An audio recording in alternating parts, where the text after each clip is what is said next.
The wind, a mournful sigh through the skeletal branches of winter-bare maples, carried the scent of distant wood smoke and the nearer, sharper tang of pine. Kenjiro, a name he bore like a poorly mended cloak, heavy with the threads of battles lost and loyalties shattered, walked with the steady, measured gait of a man who had long made the wilderness his only confidant. His hand rested, not on the hilt of the daisho tucked into his worn obi, for that was a privilege surrendered with his master's fallen banner, but on the worn leather wrapping of a simple walking staff. Its tip hardened by countless miles and the iron will of its bearer. Each crunch of frost-kissed leaves under his straw sandals was a metronome marking time in a life stripped to its essentials: survival, solitude, and the relentless, quiet torment of memory. The sky above was a canvas of bruised purple and reluctant gray, mirroring the landscape of his soul, a place where the sun of honor had set, leaving only the long shadows of regret. He had been a samurai, sworn to a code that now felt like the inscription on a forgotten tombstone, its tenets: loyalty, courage, righteousness, echoing hollowly in the vast emptiness of his Ronin existence. His former lord, a man of ambition rather than wisdom, had charged into a battle as ill-conceived as it was disastrous, and Kenjiro, then a young bushi burning with the fierce light of unproven valor, had fought until the very air tasted of blood and defeat. He had carried his dying master from the field, a promise extracted with a rattling breath: to live, to remember, though what purpose that remembrance served, Kenjiro had yet to discern. Perhaps it was merely a penance, this endless wandering, this slow erosion of self under the indifferent gaze of the mountains and the stars. He sought nothing, for hope was a luxury he could no longer afford, and yet, each dawn, he rose, performed his Spartan ablutions in a freezing stream, and walked on, a ghost haunting the edges of a world that had moved on without him. His movements were precise, economical, honed by years of discipline that clung to him like the scent of old iron and whetstones. Even in this desolation, his senses were alert, cataloging the whisper of unseen creatures in the undergrowth, the distant caw of a crow, the subtle shift in the wind's direction that might presage a change in weather or the approach of something less natural. He was a part of this wilderness now, as much as the stoic pines and the enduring stones, his heart beating to its ancient, implacable rhythm. It was this ingrained alertness, this constant, low thrum of awareness, that made him pause.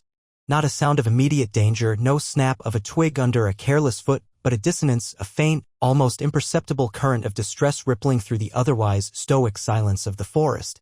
He tilted his head, his weathered face, framed by a straggle of dark hair escaping its rough tie, impassive. It was a sound easily dismissed, perhaps the cry of a young animal, yet something in its timbre, a thread of human despair, snagged at the frayed edges of his attention. Duty, in its grand, feudal sense, was dead to him, but the simpler, more fundamental imperative to acknowledge suffering, however inconvenient, still flickered within the ashes of his former self. He moved towards the source, his passage through the dense woods as silent as a falling leaf, his eyes scanning for any sign of trap or ambush, though the feeling he had was not of threat but of profound sorrow. He found them huddled in the lee of a scorched and crumbling torii gate, the last remnant of what might once have been a small village shrine, now reclaimed by grasping ivy and the relentless passage of seasons. 4 of them. Children. So small, so fragile against the indifferent backdrop of the encroaching wilderness. The eldest, a girl perhaps no more than 8 winters, held a bundle, the smallest, an infant, protectively in her arms, her dirt-streaked face set in a mask of fierce, premature responsibility. 2 younger boys, their eyes wide and dark like startled deer, clung to her patched kimono, their bodies trembling with cold and fear. They did not see him approach, so consumed were they by their collective misery. Kenjiro stood for a long moment, a silent, solitary figure framed by the decaying sacred gate, the wind tugging at his frayed kajuri. This was not his concern. He was a Ronin, a waveman, unmoored and unburdened by such ties. His path was his own, solitary and bleak. To involve himself would be to invite complication, to divert from the straight, albeit empty, road he had set for himself. Yet, the sight of them, small islands of human warmth in a vast ocean of cold, pricked at something deep within him, a dormant instinct he had thought long dead. The memory of other children, his own perhaps, or those of his fallen comrades, flickered like a dying candle flame in the recesses of his mind, a pain so old it had become a part of his very marrow. He could turn, walk away, and they would be swallowed by the forest, another small tragedy in a land already sated with them. His code, the remnants of Bushido he still carried, spoke of compassion, but also of detachment, of the warrior's focus. But what was a warrior without something to protect? A sword without a purpose, merely a sharpened length of steel. He took a slow, deliberate breath, the cold air burning his lungs. The girl looked up then, her eyes, large and haunted, meeting his. There was no plea in them, only a dull resignation that was far more heart-wrenching than any cry for help.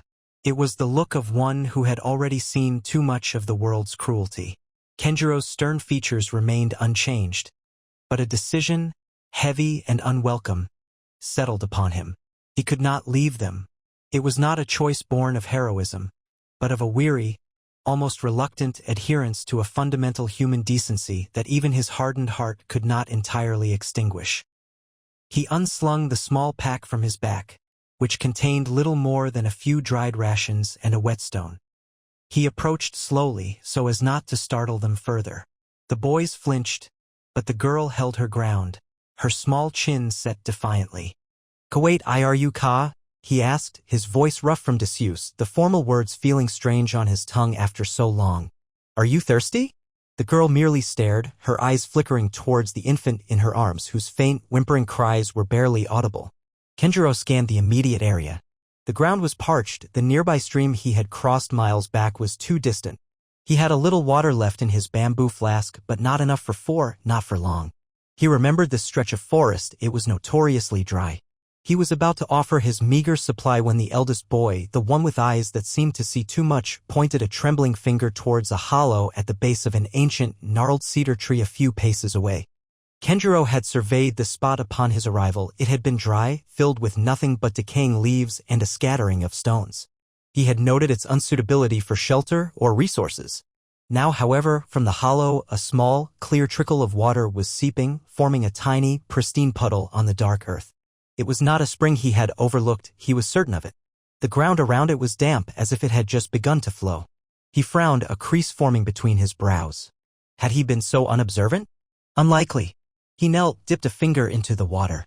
It was cold, fresh. He tasted it. Pure. He looked at the children, then back at the improbable seep. Perhaps a small underground channel newly opened by a shift in the earth or the recent rains finding a new path. It was unusual, but not impossible. He dismissed the faint stirring of unease, the subtle sense that the forest itself had offered a solution. Such thoughts belonged to mystics and priests, not to a pragmatic, world-weary Ronin. He filled his flask, then motioned for the girl to bring a bowl if she had one. She produced a chipped wooden cup and he filled it carefully, watching as she first gave drink to the infant, then to her brothers, before finally taking a sip herself, her gaze still fixed on him, wary and uncertain. The silence that followed was heavy, broken only by the wind and the soft sounds of the children drinking. Kenjiro felt the weight of their unspoken questions, their fragile reliance settling upon his shoulders like a physical burden. This was not the path he had chosen, yet here it was, laid out before him, as undeniable as the cold ground beneath his feet. The sun, a pale disk in the gray sky, began its slow descent, casting long, mournful shadows through the trees. The air grew colder, biting. He needed to find them shelter, build a fire, secure them for the night. His own journey, his own solitary quest for oblivion, or perhaps a quiet, honorable end, was now deferred, subsumed by this unexpected, unwelcome yet strangely compelling duty. The first seed of something he could not name, a faint unease mingled with a reluctant sense of purpose, had taken root in the barren soil of his heart, as quiet and mysterious as the water that now pooled at the cedar's ancient roots. This encounter, he sensed, was more than mere chance. It was a current pulling him into waters deeper and more turbulent than any he had navigated before. The path of the Ronin was ever uncertain, but this divergence felt profound, a whisper of destiny or perhaps a cruel jest of fate, and he, Kenjiro, could only walk forward, one measured step at a time, into the deepening twilight. The days that followed bled into one another, a relentless cycle of vigilance and provision, each sunrise bringing with it the gnawing responsibility for the 4 small lives now tethered to his own. Kenjiro, a man accustomed to the stark solitude of his wandering, found himself enmeshed in a web of needs not his own, his disciplined routine shattered by the unpredictable demands of childhood. He taught Hannah, the eldest girl whose quiet resilience mirrored his own stoicism in miniature, how to identify edible roots and berries, her small hands learning to sift through the forest floor with a seriousness that belied her tender years. Taro, the observant boy, shadowed Kenjiro's every move, his dark eyes absorbing the Ronin's silent lessons in tracking and snare setting, his questions, when they came, surprisingly insightful, hinting at a keen intellect beneath his timid exterior. The twins, Kiko and Kenji, she often tearful and easily frightened, he with a spark of reckless curiosity that required constant watchfulness, were a chaotic force. Their sudden laughter or wails of distress a stark counterpoint to the hushed solemnity Kenjiro had cultivated. He found himself listening for the sound of their breathing as they slept, a habit he had shed long ago with the loss of his own family, the memory of which was a phantom limb, aching with a dull, persistent throb. He rarely spoke, his instructions conveyed through gesture, a nod, a stern glance, yet the children, with the uncanny intuition of the vulnerable, began to decipher the subtle language of his silence. They learned that the slight tightening of his jaw meant danger, that a rare, almost imperceptible softening around his eyes signified a momentary reprieve from the harshness of their existence. His past, a landscape of smoke-stained battlefields and the cold stone of his lord's dishonored keep, often resurfaced in the quiet hours before dawn when the fire had burned low and the children's sleeping forms were indistinct mounds under their shared blanket. He would see his wife's face, her gentle smile as she mended his GI, the trusting eyes of his young son, lost to the same fever that had swept through their village like a malevolent spirit while he was away, serving a master whose ambitions ultimately cost more than just territory. The guilt was a cold stone in his belly, a constant reminder of failures he could neither undo nor atone for.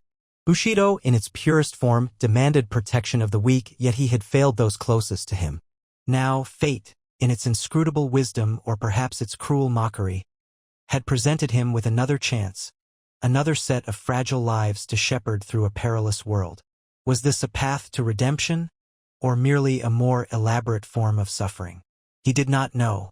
The forest, their unwilling sanctuary, offered its meager sustenance grudgingly. Game was scarce, the weather turning colder with each passing day, a biting wind sweeping down from the snow-capped peaks that loomed in the distance, a constant reminder of the approaching winter.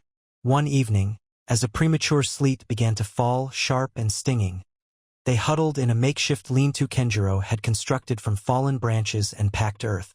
Their small store of dried fish and foraged nuts was almost depleted. Kenjiro had scouted for hours, his efforts yielding nothing but a growing sense of unease. The children were quiet, their faces pinched with hunger and cold, their usual subdued chatter extinguished by the gnawing emptiness in their bellies. Hana, ever stoic, tried to distract the twins with a story woven from shadows and whispers, but even her voice faltered. Kenjiro felt a familiar despair begin to coil in his gut, the bitter taste of inadequacy.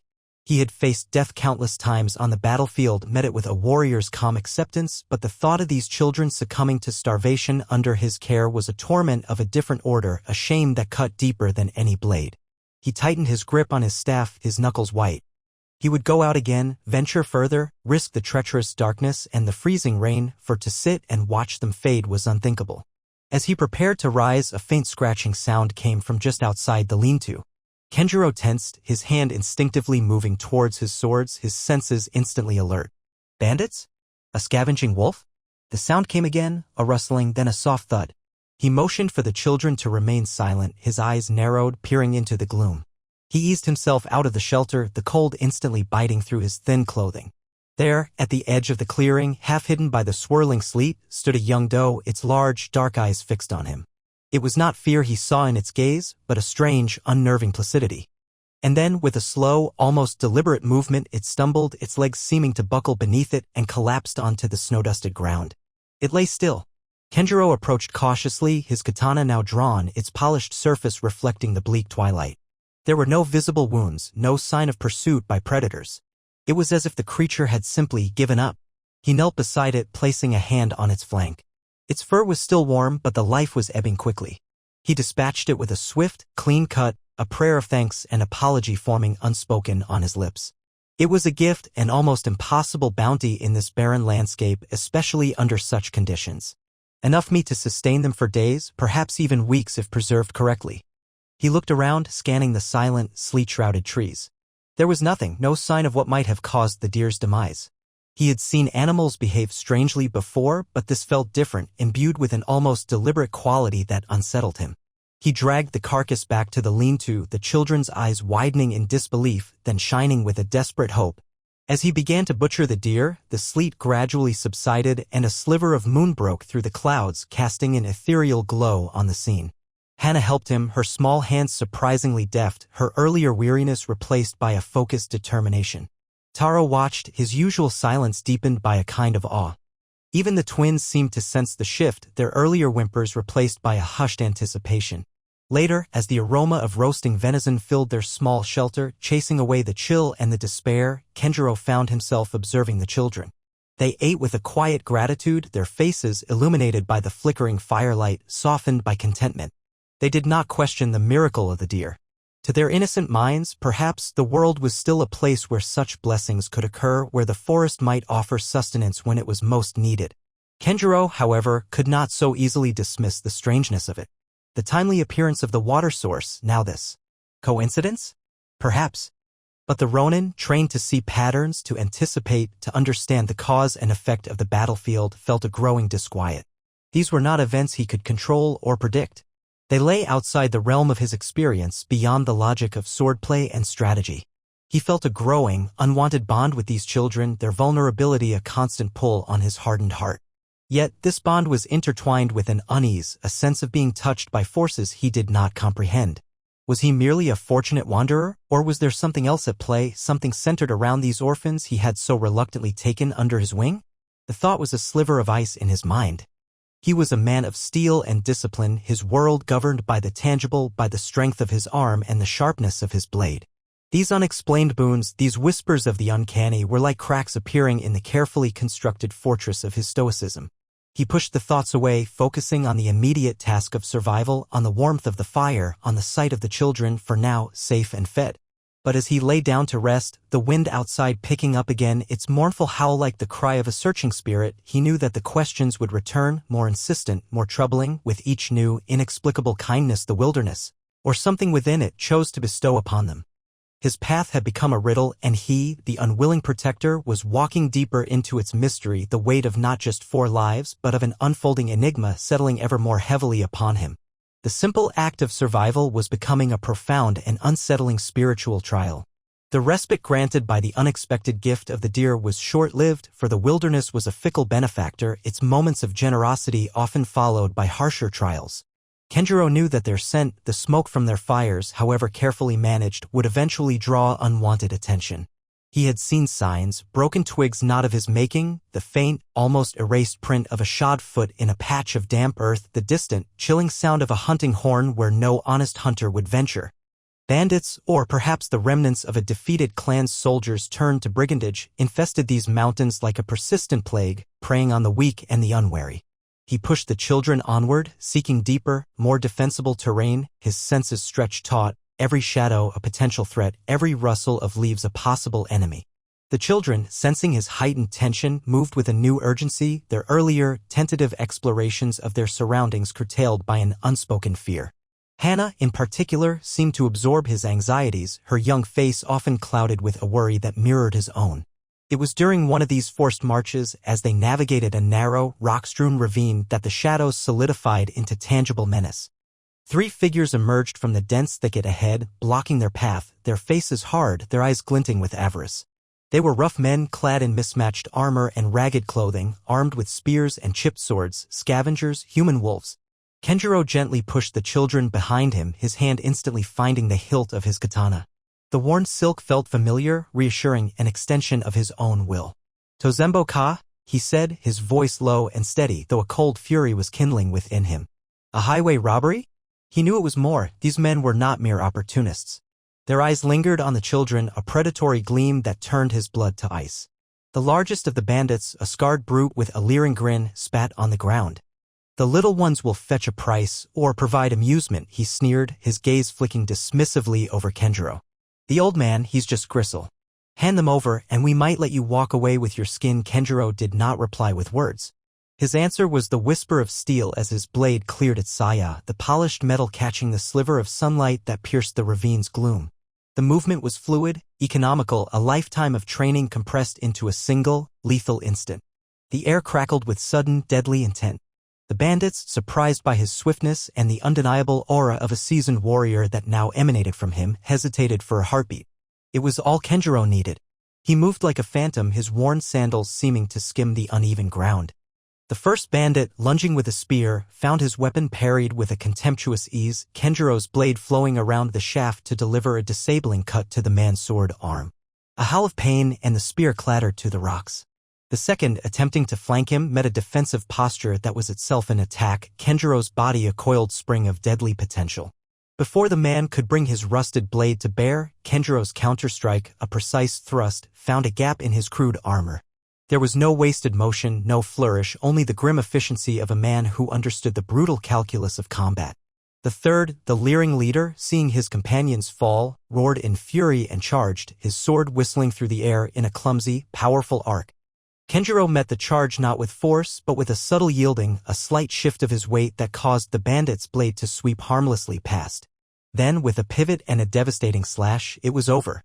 Silence descended, broken only by the ragged breathing of the wounded and the terrified whimpers of the children cowering behind a boulder. Kenjiro stood for a moment, his blade still poised, his gaze sweeping the ravine for any further threat. The scent of blood, sharp and coppery, filled the air. He methodically cleaned his katana on a handful of grass, his expression unreadable, his movements precise, almost ritualistic. When he turned back to the children, their faces were pale, their eyes wide with a mixture of terror and a dawning, horrified awe. They had seen him as a protector, a stern but steadfast guardian. Now they had witnessed the lethal storm that lay beneath his calm exterior, the deadly purpose of the swords he carried. Kiko, the younger twin, was openly weeping, burying her face in Hana's side. Kenji, usually so bold, stared at Kenjiro with a new, profound fear. Even Hana, brave Hana, seemed to shrink away from him. The realization struck Kenjiro with the force of a physical blow. In protecting them, he had revealed the very violence he wished to shield them from. His path, the path of the sword, was inherently destructive. Could he ever truly offer them sanctuary when he himself was a conduit for such brutality? The chasm between his world and theirs, a world he hoped they could one day reclaim, seemed to yawn wider than ever. Later that day, as they made camp in a hidden alcove high on the mountainside, Kiko fell ill. It began with a fever, a flushed weakness that quickly progressed to a racking cough and labored breathing. Kenjiro recognized the signs. It was the lung fever that often swept through ill-nourished communities, especially in the damp cold of the changing seasons. He had seen it claim strong men, let alone a child as small and fragile as Kiko. He had no medicine, no herbs of any potency. All his skill in tracking, in fighting, was useless against this invisible enemy. He brewed a thin tea from willow bark, knowing it would do little more than offer scant comfort. He held Kiko, her small body burning against his, her breaths shallow and ragged. Hana and Taro watched, their faces etched with a helpless fear that mirrored his own growing despair. He felt that old, familiar sense of failure creeping back, cold and insidious. He had saved them from bandits, only to lose one to sickness. The irony was a bitter pill. He sat through the night, a silent vigil, listening to Kiko's labored breathing, each gasp a small knife in his heart. The fire burned low, casting flickering shadows that danced like mocking spirits. He had faced death without flinching, but the impending loss of this child, this innocent he had sworn to protect, was an agony that stripped away his stoic defenses, leaving him raw and vulnerable. He thought of his own son, of the small, still form he had held so many years ago, the same helpless rage and sorrow consuming him then as it did now. Towards the gray hours of dawn, Kiko's breathing grew fainter, her small hand clutched in his, becoming alarmingly cool. He closed his eyes, a profound weariness settling over him, a surrender to the inevitable. He had done all he could. It was not enough. When he opened his eyes again, a faint light was filtering into the alcove. He looked down at Kiko, expecting the stillness, the final peace. Instead, her eyes were open, no longer glazed with fever, but clear, looking up at him with a weak but discernible curiosity. Her breathing, though still shallow, was easier, the rattling congestion lessened. He touched her forehead. The raging heat had subsided to a mild warmth. He blinked, disbelieving. He looked around the small cave. Had he fallen asleep? Dreamed the improvement? But no, the air felt different, lighter. Hana and Taro, who had fallen into an exhausted doze, began to stir. Hana rushed to Kiko's side, her touch gentle, her expression shifting from despair to a fragile, incredulous hope. Kenjiro felt a tremor pass through him, a sensation that was not fear, but something akin to awe and a profound, unsettling confusion. He had searched desperately for medicinal herbs the previous day, combing the area with a knowledge gleaned from years in the wild. He had found nothing of consequence. Yet now, just outside the mouth of their small cave, nestled amongst the damp rocks where he was certain nothing but moss had grown the day before, was a small patch of vibrant green leaves, a plant he recognized instantly, Kikyo, the bellflower root. a potent remedy for coughs and lung afflictions. It was in bloom, its delicate purple flowers unfurled despite the lateness of the season and the harshness of the surrounding terrain. It was impossible. He knew this plant, knew its growing habits, its preferred locations. It should not be here, not now. He picked a few leaves, crushed them, the familiar medicinal scent rising to his nostrils. He prepared a decoction, his hands moving with a slowness born of shock rather than deliberation. Kiko drank it willingly, and within hours her recovery was remarkable, the color returning to her cheeks, her breathing almost normal. Kenjiro sat apart, watching the children, a tumult of emotions warring within him. The joy of Kiko's recovery was undeniable, a profound relief that eased the tightness in his chest. But beneath it, the unease grew, coiling like a serpent. The water. The deer. Now this. These were not mere coincidences, not anymore. This was intervention, deliberate and inexplicable. His stoicism, his reliance on logic and tangible reality was being systematically dismantled. He felt like a man standing on shifting sands, the foundations of his understanding of the world crumbling beneath him. He looked at the children, at their innocent faces, their unquestioning acceptance of Kiko's miraculous recovery. Were they the source? Or merely the catalyst? The bandits would likely regroup, or their disappearance would alert others. They had to keep moving. But where could he lead them that would be safe from human predators, and what was this unseen force that seemed to walk beside them, offering succor in their darkest hours, yet remaining so utterly beyond his comprehension? The path ahead was no longer just a physical journey, it was a descent into a mystery that challenged the very core of his being, a warrior's pragmatism pitted against the undeniable evidence of the miraculous. The weight of his swords felt different now, less a symbol of his strength and more a testament to the limits of his understanding. The shadow of the encounter with the bandits lingered, a cold premonition that urged Kenjiro to greater caution and speed. He pushed the children harder now, his gaze constantly scanning the tree-line, his ears attuned to the slightest unnatural sound. The memory of Kiko's brush with death and her inexplicable recovery was a constant hum beneath his stoic exterior, a puzzle that offered no solution, only a deepening sense of wonder and unease. This unseen force, this benevolent presence that seemed to watch over them, was now a factor in his calculations, an unpredictable variable in the harsh equation of survival. He found himself almost anticipating its interventions, a reliance that chafed against his ingrained self-sufficiency. They were traversing a particularly difficult stretch of mountains, a land of jagged peaks and treacherous scree slopes, when their pursuers made their presence known again. Not the same group, Kenjiro surmised, but likely associates, drawn by tales of vulnerable travelers or the promise of easy plunder. He heard them before he saw them, the faint clink of armor, a muffled curse carried on the wind. They were close, too close to outrun, especially with the children. He had to find a way to conceal them, to break the line of pursuit. Before him lay a wide, shallow river, its waters swift and cold, its banks offering little cover. To cross it openly would be to expose them completely. He scanned the opposite bank, a sheer cliff face rising abruptly, seemingly impassable. Despair, cold and sharp, pricked at him. He had led them into a trap. As he cast about for any desperate option, Hannah, her small hand gripping his tattered sleeve, pointed towards a dense curtain of mist that was, with uncanny speed, rolling down from the higher peaks, thick and white, swallowing the landscape. Kenjiro had noted the clear skies moments before. Such a sudden, localized fog was unnatural, especially one that seemed to move with such deliberate purpose. It enveloped them in moments, a cool, damp embrace that blotted out the river, the cliffs, and, crucially, their pursuers whose frustrated shouts now sounded muffled and distant. Under the concealing blanket of the fog, Kenjiro felt a strange calm descend. This was not the random caprice of weather, this was guidance. He remembered a narrow game trail he had dismissed earlier, leading along the river's edge into a dense thicket of rhododendrons. Now it seemed the only viable path. He led the children into the cloying dampness, the world reduced to a few feet of visibility around them. The fog was so thick it was almost palpable, muffling sounds, distorting distances. Yet he felt an odd certainty in his steps, as if an unseen hand were guiding him. They stumbled upon it after nearly an hour of tense, blind progress, a narrow, hidden ford across the river, the stones slick but stable beneath the churning water. A passage that would have been invisible from even a short distance without the fog to lead them almost directly to it. On the other side, the cliff face that had seemed so impenetrable revealed a narrow fissure, almost invisible amongst the shadows and overgrown vegetation, just wide enough for them to squeeze through. It opened into a small, sheltered valley, a hidden sanctuary of unexpected greenness, a stream murmuring through its heart, ancient pines standing like silent sentinels.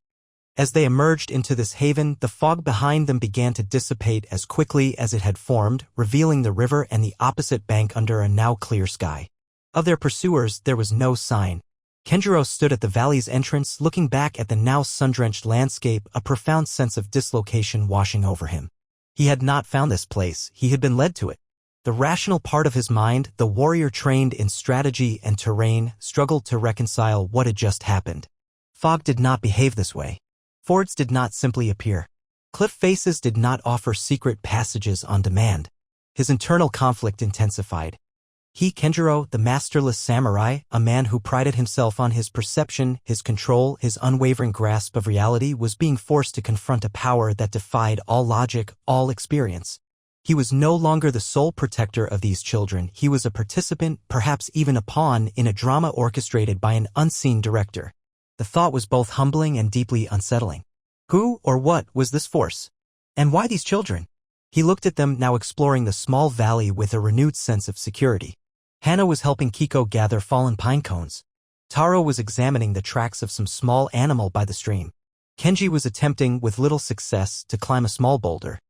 Their innocence, their resilience, was a stark contrast to the turmoil within him.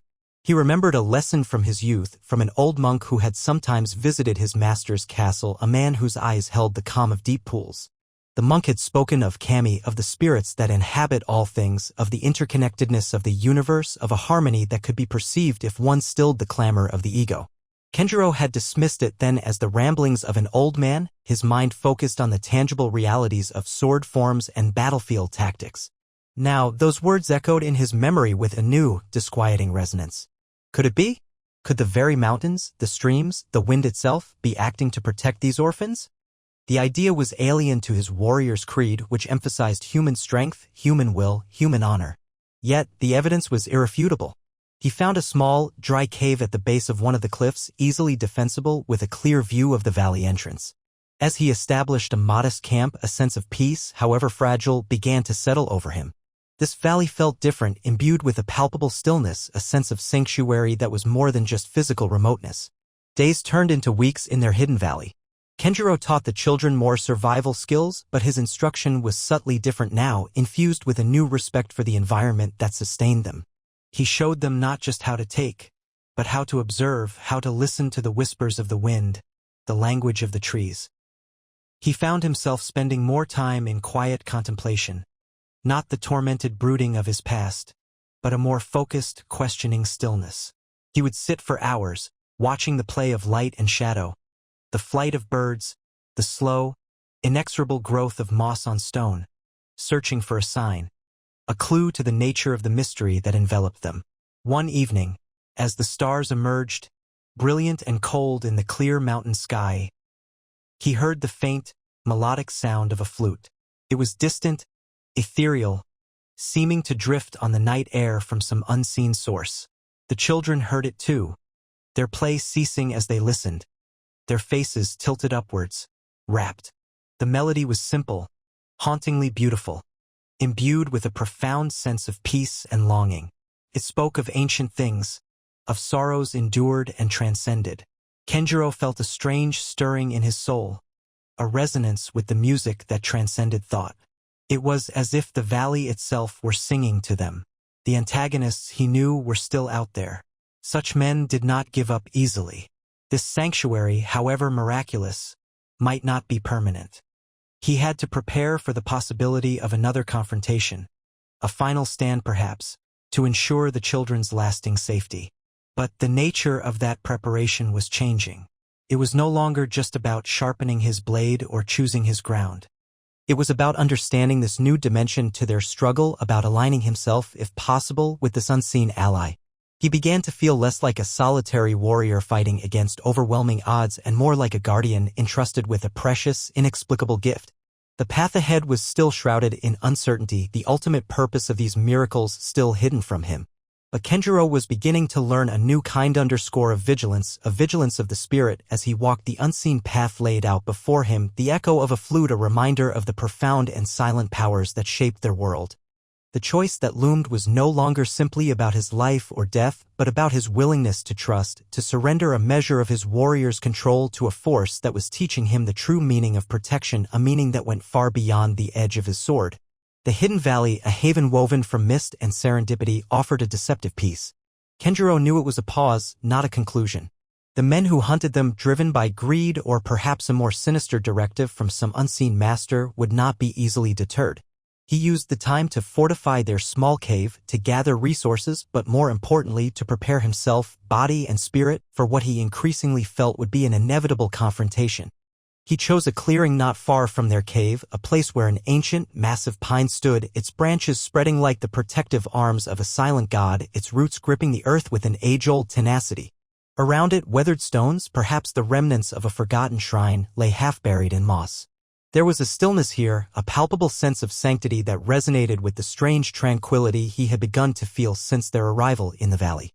This, he decided, would be the place. If battle was to come, it would be here, under the watch of the ancient pine, where the veil between worlds felt thinnest. His preparations were a ritual, each action performed with mindful precision. He sharpened his katana and wakizashi, the rhythmic rasp of the whetstone a meditative sound in the quiet air. The polished steel reflected his own face, sterner, leaner than before, his eyes holding a new depth, a quiet acceptance of the path laid before him. He was no longer just a Ronin seeking an honorable end. He was a guardian, his purpose inextricably linked to the fate of the 4 small lives that had inexplicably become his charge. He practiced his forms, the swift, deadly katas of his school, not with the grim determination of old, but with a fluid grace, a sense of harmony with the wind that rustled the pine needles above. His body remembered the movements, but his spirit imbued them with a new meaning, not as tools of vengeance or instruments of duty to a fallen lord, but as a means to protect innocence, to shield the fragile spark of hope the children represented. He felt his past shame, the crushing weight of his failures, begin to lighten, not through forgiveness sought or granted, but through this present, consuming purpose. He had failed to save his own family, his own lord, but perhaps here, in this remote wilderness, against these odds, he could succeed in preserving these young lives, touched as they were by something beyond his understanding. The children, sensing the shift in his demeanor, the quiet intensity that surrounded him, were subdued. Hannah, with her preternatural empathy, seemed to understand the gravity of his preparations. One morning, as he sat in quiet meditation beneath the great pine, she approached him silently and placed a small, perfectly formed white pebble in his calloused palm. She said nothing, her eyes conveying a depth of trust and affection that tightened his chest. He closed his hand around the stone, its smoothness a stark contrast to the rough hilt of his sword. It was a simple gift, yet it felt imbued with a profound significance, a token of the innocent world he was striving to defend. The miracle, as he had come to reluctantly term the inexplicable events, manifested differently now. It was no longer about sudden provisions or dramatic escapes. Instead, it was a pervasive sense of clarity, a deep, internal stillness that settled upon Kenjiro as he prepared. His senses felt preternaturally sharp, his mind calm and focused, free from the distracting ghosts of his past. It was not a vision, no booming voice from the heavens, but an intuitive understanding that settled within him, a feeling of being aligned with a purpose far greater than his own survival. He no longer questioned the how of the miracles, he was beginning to accept their isness, their undeniable presence in his life and the lives of the children. This acceptance brought not weakness, but a new kind of strength, a resilience that was not brittle like steel, but flexible and enduring like bamboo. The day arrived as he knew it would. The air grew heavy, the birds fell silent. Kenjiro felt the familiar prickle on his skin, the warrior's instinct that signaled approaching danger. He sent the children deep into the cave with strict instructions to remain hidden no matter what they heard. Hana clutched Kiko and Kenji, her young face a mask of courage, while Taro looked at Kenjiro with a silent, knowing gaze that belied his years. "I will return," Kenjiro said, the words simple yet carrying the weight of an unbreakable vow. He walked to the clearing, the white pebble from Hana cool in the palm of his hand tucked inside his gi. He stood beneath the ancient pine, his swords at his side, his breathing slow and even. He was not waiting to die, he was waiting to affirm life. 5 men emerged from the trees, moving with a practiced, predatory stealth. These were not the disorganized bandits from before. Their armor was well maintained, their weapons glinting sharply. Their leader, a tall, gaunt samurai with eyes like chips of obsidian, surveyed Kenjiro with a cold, appraising stare. The Ronin Kenzuki Masahiro, the leader said, his voice flat, devoid of emotion. Formerly of Lord Asano's retinue. You have caused us considerable inconvenience. Kenjiro's heart tightened. They knew his name, his past. This was no random encounter. These men were hunters, sent for a specific purpose. Perhaps the children were not their primary target, but a complication or worse, bait. My name died with my lord, Kenjiro replied, his voice equally calm. I am merely a nameless wanderer. Your sentimentality for these brats is misplaced, Kenzuki, the leader sneered. They are nothing. Surrender them and perhaps Lord Date will show you mercy for your past allegiances. Lord Date, a rival of his former master, a cruel and ambitious daimyo known for his ruthlessness. So, this was not mere banditry but the long, vengeful arm of a power struggle he had thought long behind him. The children were indeed in greater peril than he had imagined. These children are under my protection, Kenjiro stated, his hand resting on the hilt of his katana. You will not touch them. The leader's lips curled into a semblance of a smile. A noble sentiment from a disgraced dog. So be it. The attack was swift and coordinated. 2 swordsmen engaged him directly, while 2 archers took positions among the trees, their arrows aimed to harass and disable. The leader held back, observing, waiting for an opening. Kenjiro moved with a speed that belied his years, his blade a silver arc in the dappled sunlight. He was outnumbered, outmaneuvered, but he fought with a desperate clarity. His mind a still point in the whirlwind of combat. Each parry, each thrust was precise, economical. He was not fighting for honor or for glory, but for the small, hopeful faces hidden in the cave. He felt no anger, no fear, only a profound, unwavering resolve. An arrow grazed his shoulder, a searing pain, but he ignored it. He disabled 1 swordsman with a deep cut to the leg, forcing him back. The other pressed the attack, his skill considerable. Kenjiro was pushed back towards the ancient pine, its rough bark against his back. For a moment he felt a flicker of despair. He was tiring, his wound beginning to throb. It was then that the miracle, if it could be called that, intervened, not as a dramatic display of power, but as a subtle shift in the fabric of the moment. As the second swordsman lunged for a killing blow, a sudden gust of wind, fierce and localized, swept through the clearing, swirling pine needles and dust into the attacker's eyes. The man flinched, his lunge faltering for a crucial instant. It was the opening Kenjiro needed. His counterattack was instantaneous, a disabling strike that sent the man staggering.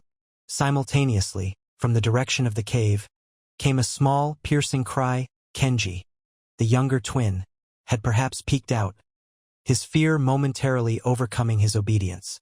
The cry was insignificant in itself, but it drew the attention of one of the archers for a split second, his aim wavering. Kenjiro seized that moment, hurling his wakizashi with deadly accuracy. The short sword struck the archer in the chest, silencing him. The second archer, startled, loosed an arrow wildly. Kenjiro retrieved his wakizashi, his breath coming in ragged gasps. Only the leader remained, his cold smile gone, replaced by a look of grim determination. You fight well for a dead man, he said, drawing his own magnificent blade. The duel was a masterclass in swordsmanship, 2 skilled warriors locked in a deadly dance. But Kenjiro felt something beyond his own skill guiding his movements, an almost preternatural awareness of his opponent's intentions, a flow that seemed to anticipate and counter each attack. He felt the presence of the ancient pine at his back, solid and unyielding, the silent stones of the clearing like ancient witnesses. He was no longer just Kenjiro, the disgraced Ronin. He was a conduit for something older, something deeply connected to this sacred space. The fight ended with Kenjiro's blade finding an opening in the leader's defense. It was not a killing blow. Kenjiro, in that final moment, chose to disable rather than slay. The leader fell, clutching a wounded sword arm, his face a mask of disbelief and grudging respect. The remaining wounded bandit, seeing his leader fall, scrambled away into the forest. Silence descended upon the clearing, broken only by Kenjiro's harsh breathing and the distant chirping of a bird, tentatively resuming its song. He was wounded, exhausted, but he stood victorious. The immediate threat was neutralized. He looked down at the defeated leader. Tell Lord Date, Kenjiro said, his voice raspy, that some things are not for him to claim. He did not wait for a reply, but turned and walked unsteadily towards the cave. The children rushed out, their faces a mixture of fear and relief. Hana helped him staunch the bleeding from his shoulder. Hiko pressed her small face against his uninjured arm. Taro simply looked at him, a deep understanding in his young eyes. The miracle, Kenjiro realized, was not just the gust of wind or the child's cry. It was the strength he had found within himself, a strength born not of Bushido's rigid code, but of compassion, of a connection to these children, to this sacred place. It was the quiet affirmation of life in the face of death, a profound sense of grace that settled over him like a mantle. The fight was over, but the journey, he knew, was not. Yet something fundamental had shifted within him. The warrior had found his true purpose, not in service to a lord, but in the selfless protection of the innocent, under the watchful eyes of an inexplicable, benevolent power. The scent of pine and damp earth, usually a balm to Kenjiro's senses, now mingled with the metallic tang of dried blood on his own torn GI. His shoulder throbbed with a dull, persistent ache, a reminder of the recent battle, but the pain was a distant hum beneath a more profound sensation, a quiet, bone-deep weariness, yes, but also a nascent sense of peace, something he had not felt in years, perhaps ever. The immediate threat from Lord Date's men had been repelled, their leader disarmed and shamed rather than slain, a choice Kenjiro made not from weakness, but from a weary understanding that the cycle of vengeance needed a break, however small. He knew they would likely not return to this specific hidden valley, now imbued with the aura of their defeat and the unsettling tales the survivors might carry of a lone Ronin who fought with the spirits of the ancient trees at his back. But the wider world remained a perilous place, and the children whose innocence seemed to attract both danger and divine favor still needed a true sanctuary. His task was not yet done. He led them out of their secluded haven, the passage through the fissure in the cliff face feeling less like an escape and more like a gentle expulsion from a dream. The miracles, as he still somewhat reluctantly termed them, continued, though their nature had subtly shifted. There were no more dramatic fogs or conveniently appearing game. Instead, their journey towards what he hoped would be a safer haven was marked by a series of small, almost unremarkable guidances. A path previously overlooked would reveal itself as the easiest route through a difficult pass. When their meager supplies ran low, Hana would stumble upon a patch of late-season berries, or Taro would successfully snare a plump rabbit with an almost effortless ease, his trap seeming to possess an uncanny effectiveness.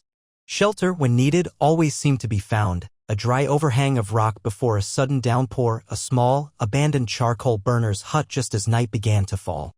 These were not grand interventions, but rather a gentle smoothing of their way, a persistent, quiet sense of being on the right path, as if the wilderness itself conspired to aid their passage. Kenjiro observed these occurrences with his newfound acceptance. The questions of how and why still lingered in the recesses of his mind, but they no longer tormented him. He had witnessed too much to doubt the existence of this benevolent force, and his warrior's pragmatism had yielded to a kind of spiritual pragmatism. If these forces aided in the protection of the children, he would accept their assistance with a quiet gratitude, integrating it into his own efforts rather than fighting against its inexplicable nature. His relationship with the children had also deepened.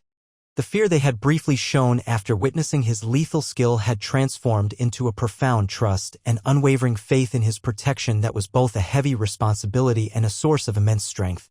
They no longer saw him merely as a stern Ronin, but as something more, a guardian touched by the mysteries of the forest. Hiko would often slip her small hand into his, her touch a reminder of the fragile lives he shielded. Kenji, his earlier recklessness tempered, would now mimic Kenjiro's meditative posture, his small face screwed up in concentration. Taro, ever observant, seemed to absorb not just Kenjiro's martial teachings but also the Ronin's quiet reverence for the natural world, his eyes reflecting a wisdom beyond his years. Hana, his steadfast little lieutenant, continued to shoulder her responsibilities with a quiet grace, her presence a constant source of comfort and support not just to her siblings but, in a subtle way, to Kenjiro himself.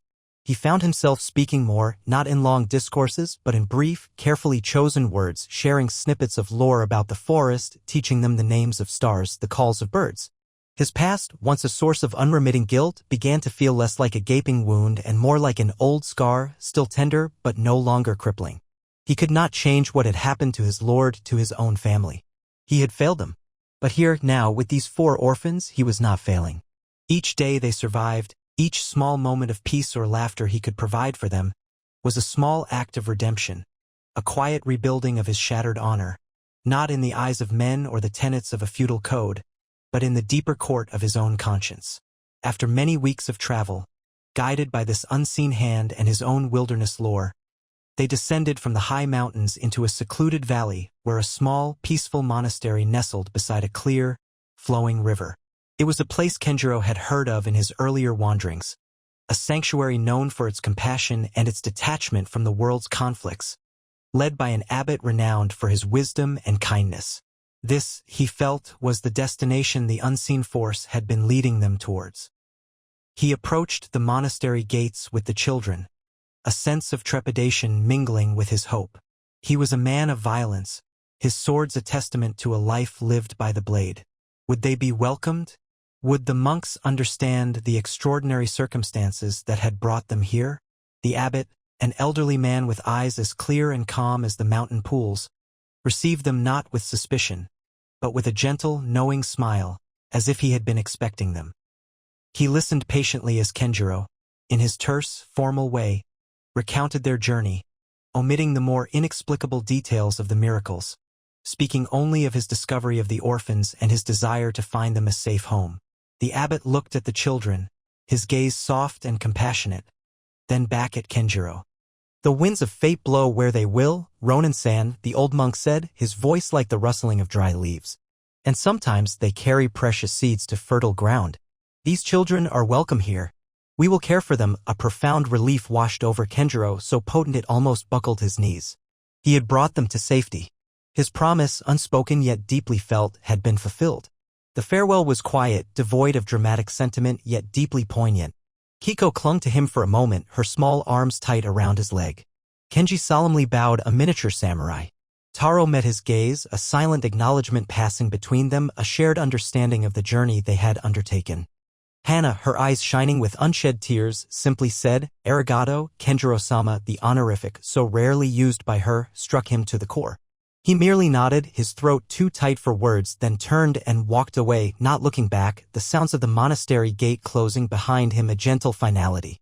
He did not stay. His path was still that of a Ronin, a wanderer. But its nature had irrevocably changed. He was no longer fleeing a past he could not escape, nor seeking an honorable death. He was walking towards an unknown future, his heart lighter, his spirit imbued with a strange, transcendent peace. He had witnessed a miracle, or rather, a series of them that he could not explain, that defied the logic of his warrior's world. But in witnessing, in participating, he had been transformed. Honor, he now understood, was not merely about loyalty to a lord or adherence to a martial code. It was about compassion, about the selfless protection of the vulnerable, about recognizing the sacredness of life in all its forms. The unexplained force, the kami of the mountains, the spirits of the ancient trees, whatever it was, had used him as an instrument, and in doing so had healed him. As he walked, the setting sun casting long shadows before him, he felt no longer alone. The wind in the pines seemed to whisper secrets, the murmur of the streams sang a song of ancient wisdom. He was a part of this world, interconnected, his solitude no longer a burden but a quiet communion. Perhaps, years later, Taro, the quiet observer, would remember the silent Ronin who had smelled of pine needles and old steel, the man who had appeared out of the wilderness like a spirit and led them through impossible dangers. Perhaps Hana would tell stories to the younger monks of their miraculous journey. Their legacy, and his, would be the quiet strength, the resilient hope that had been forged in the heart of an inexplicable mystery. Kenjiro paused on a ridge overlooking a new valley, the scent of pine sharp and clean in the evening air. He did not know what lay ahead, but he faced it with a calm heart. The unwritten scroll of his life was still being filled, and its calligraphy, though still stark and disciplined, now held a new, more graceful stroke. Wild geese fly south, no path remains behind. Only the moon on the water. The miracle remained, a luminous, unexplained presence in the landscape of his soul. And that, he realized, was enough.